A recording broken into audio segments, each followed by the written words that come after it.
السلام علیکم ورحمۃ اللہ وبرکاتہ۔ کیا آپ بھی رزق کی تنگی یا مشکلات کا سامنا کر رہے ہیں؟ آج میں آپ کے ساتھ ایک نہایت آسان اور مجرب وظیفہ شیئر کرنے جا رہا ہوں جو آپ کی زندگی میں سکون اور برکت لے کر آئے گا۔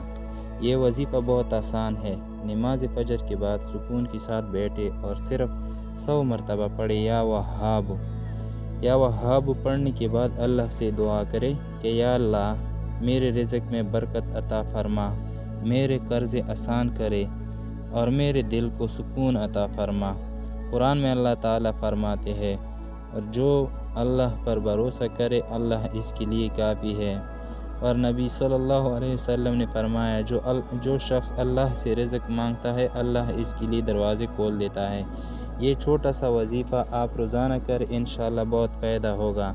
اگر یہ ویڈیو آپ کو پسند آئی ہو تو اس سے دوسروں تک بھی پہنچائے اور چینل دین اور دل فرمان کو سبسکرائب ضرور کریں۔ جزاک اللہ خیر۔